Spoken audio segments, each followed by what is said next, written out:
Hey guys, അപ്പോൾ ഞങ്ങൾ ഇന്നൊരു സ്ഥലത്തേക്ക് പോവാം കേട്ടോ. സോ ഫ്ലാറ്റിൽ നിന്നൊക്കെ ഇറങ്ങി ഞങ്ങൾ പിക്ക് ചെയ്യാൻ വേണ്ടി സാഞ്ചേട്ടൻ്റെ വൈഫും വന്നിട്ടുണ്ട് കേട്ടോ. സാഞ്ചേട്ടൻ എന്ന് പറഞ്ഞു കഴിഞ്ഞാൽ എൻ്റെ വീഡിയോസിൽ കണ്ടവർക്കറിയാം ഞങ്ങൾ ടിയിലാണ്. അറ്റ് ലാസ്റ്റ് ഞങ്ങൾ പ്ലാൻ ചെയ്ത സ്ഥലത്തെത്തി, പുഞ്ചക്കിരി. ഈ സ്ഥലം ട്രിവാൻഡ്രമുള്ളവർക്ക് അറിയാം. ആദ്യം ചോദിക്കുന്നുണ്ടായിരുന്നു പുഞ്ചക്കിരി ഷാപ്പ് എന്നല്ലേ, ഇതെന്താ പുഞ്ചക്കിരി ഷോപ്പ് എന്നുള്ളത് ആ ഡൗട്ട് എനിക്കും ഉണ്ടായിരുന്നു. അവസാനം ഞങ്ങൾ അതിൻ്റെ ഉള്ളിൽ കയറി. നല്ലൊരു ആംബിയൻസ് ആണ് കേട്ടോ അവിടെ ഉള്ളത്. പുറത്തുള്ള ഒരു പാടമൊക്കെ കണ്ട് നമുക്ക് ഫുഡൊക്കെ കഴിക്കാൻ പറ്റും. കിടില ആംബിയൻസ്. ഞങ്ങളുടെ കൂടെയുള്ള കുറച്ച് പേര് വരാനുള്ളത് കൊണ്ട് തന്നെ കുറച്ച് നേരം അവർ വെയിറ്റ് ചെയ്തു. പക്ഷേ വിശന്നപ്പോൾ ഞങ്ങൾ എന്ത് ചെയ്തു, ഫുഡ് ഓർഡർ ചെയ്യാമെന്ന് വിചാരിച്ചു.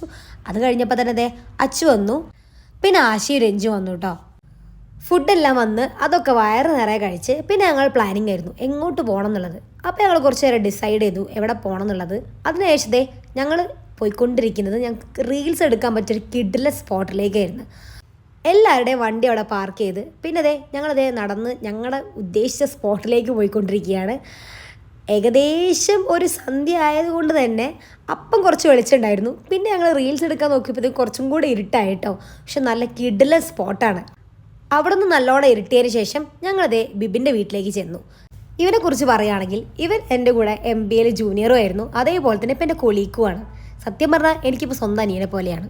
അവിടെ നിന്ന് അവൻ്റെ പപ്പേനോടും മമ്മേനോടൊക്കെ കുറേ വിശേഷങ്ങളൊക്കെ പറഞ്ഞ് ഞങ്ങൾ തിരിച്ചു പോകാം കേട്ടോ. അപ്പോൾ ഗൈസ് ബൈ.